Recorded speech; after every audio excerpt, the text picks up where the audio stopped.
This is Alyssa Lamb from Pioneer News Network. Today we are going to be talking with Brian Till, who is a sports broadcaster with NBC Sports Network and ESPN about careers in sports broadcasting. Brian has a lot of experience in auto racing. He raced in the kart series, won a championship in the Champ Car Formula Atlantic Series in 1990, competed in the 1994 Indianapolis 500, and also drove full-time in the Trans Am Series. He has retired from racing and now focuses on teaching high-performance driving at Mid-Ohio, along with working as a sports broadcaster with the Indy Series and the Two-Door Championship Series. Brian attended Baylor University, majoring in business and minoring in journalism. And now to PNN's Michelle Barnhill, who is at Mid-Ohio Sports Car Course in Lexington, Ohio, with Brian Till. What do you like about broadcasting?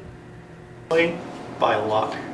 As a former race car driver, obviously I did interviews and stuff when I was driving, and then had an opportunity to do a little bit of booth work for a series that I'd won a championship in. And then as my driving career kind of wound down, people that I'd done a little bit of work for before, slowly the television began to replace the driving, and eventually it just became all television. Your best experience in broadcasting? Broadcasting is, as a race car driver, the broadcasting is a lot like driving a race car because it's live, it's exciting. If you mess up, everybody sees it. So, it's a lot like driving the race car. There's a certain adrenaline rush to it that's just like doing broadcasting. You can learn so much in broadcasting, and I think, especially in motorsports, there's a lot that I learned from the people that I'm involved with, so the drivers. There's a lot of technical information about racing that I learned that I never learned as a driver because I'm really old, as you can tell, the white hair. But so you learn that technical side of motorsports that maybe I didn't learn before. And like I said, I learned the personalities of the driver. But the other thing I think that's interesting that you learn is you learn about a lot about you and what your strengths are and maybe what your weaknesses are and how to utilize those to do a better job in whatever it is that you do in the future. What challenges do you have as a pit reporter? You get challenged every weekend when you go to the racetrack, and as a pit reporter, it's interesting because you're there to kind of help supplement the broadcast and give them a little bit of in-depth insight. So you've got to listen to what the broadcasters in the booth are saying and kind of where the storyline's going, and then you need to go, okay, how can I augment that? Oh, I think I know where there's a story.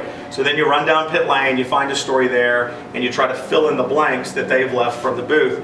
Maybe the biggest challenge, though, is when it gets really busy and all the cars are coming in, is to stay out of the way. Stressful on the job?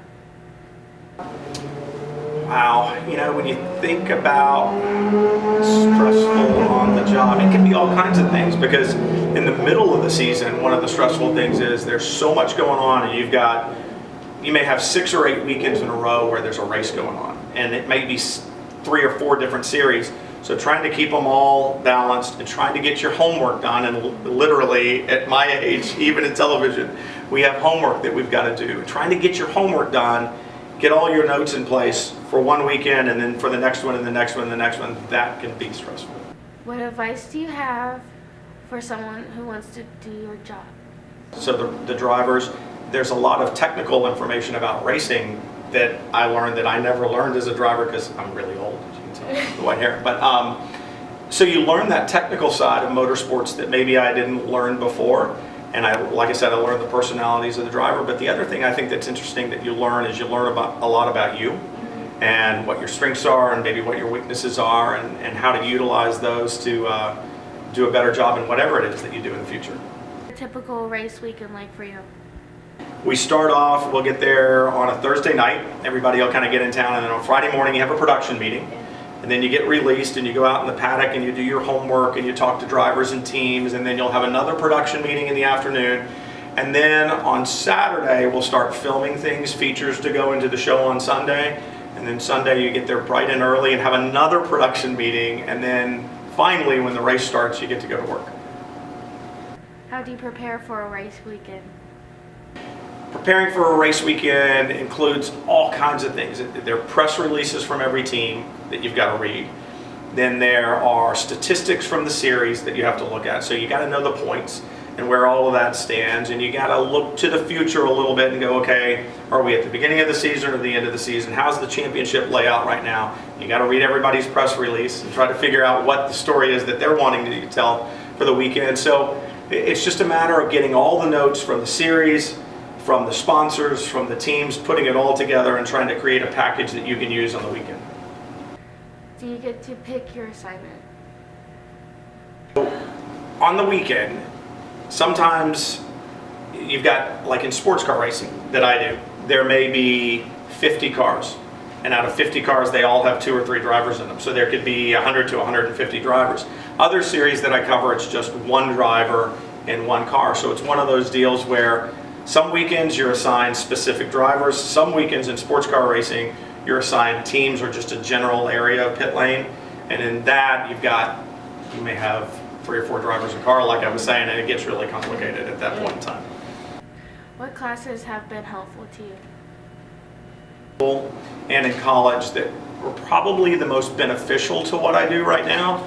Speech classes, because nobody likes standing up in front of a big group of people and talking. Speech classes, and in college I had a business degree, so that helps me understand the business of racing, but I also had a journalism minor. I didn't do television like you guys are studying, but I managed to fall into that. But I did do print journalism, so I wrote, and that helped me organize my thoughts. And that might help me in my reporting that I do, because I've got to put all my thoughts into pretty concise questions and get the information that I want pretty quickly. What audio equipment do you use on the job? So the audio equipment that I use on the job consists of, when I'm in pit lane, I have a headset and this funky looking radio pack that has a bunch of information or a bunch of electrical equipment in it and a microphone. And the microphone is usually on a wire and it goes back into the pack. That pack that I wear on that belt contains a radio that talks back and forth to the production truck, and it also talks to the booth, and it has the receiver in it so I can hear what the booth is saying and what the producers are telling me to do. That's what I use in pit lane. If I'm in the booth, it's a completely different set of equipment. We've got a headset and it has the microphone built into the headset that we use to talk on air, but when we're doing a stand-up interview or a piece before the race, we have what's called an IFB, which is a little earpiece that most people can't see at home because it's got a little clear cord on it, and it connects in the back down to a radio, and our producer's talking to us while we're doing our stand-up, but nobody knows that he's talking. So one of the biggest things, I think one of the biggest challenges about all of that audio equipment is that there's almost always somebody talking in our ear while we're trying to talk to the camera. What are your responsibilities in audio equipment? Luckily, I don't have a lot of responsibility working with the audio equipment because I'm not that technologically inclined. The biggest thing that we ever do with the audio equipment that we have is basically what we call setting our levels. It's volume. It's just turning the volume up and down. We want to be able to hear the producers because we need to be able to figure out how they're trying to direct us. But more importantly, we need to hear what our interview subjects are doing. So trying to get those balances right between those 2 different volume levels can be a little bit challenging. But other than that, we don't mess too much with it. Do you edit your work or does someone else? As far as editing, we don't do any of that. They don't let me have a camera. Thank goodness. They don't let me have a computer. The guys and gals that do the editing of the pieces that we do are spectacular. They've gone to school to do it. They've got great experience and they produce fantastic pieces. I have a hard time putting together a photo album at home. I'd have a really hard time doing the video stuff. So typically we don't do that at all. What advice do you have for success in life? I think to get into sports broadcasting, you have to first of all be a sports fan. And obviously I'm a fan of motorsports because that's my background.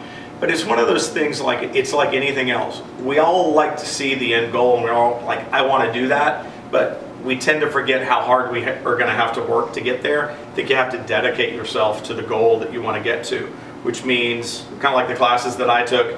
You want to take journalism classes. You want to study the sports that you want to cover. You want to be the best that you can be, and you got to understand that you're going to have to take classes that you don't particularly like, but you have to build that foundation to build on. This is Michelle Barnhill signing off from Mid-Ohio.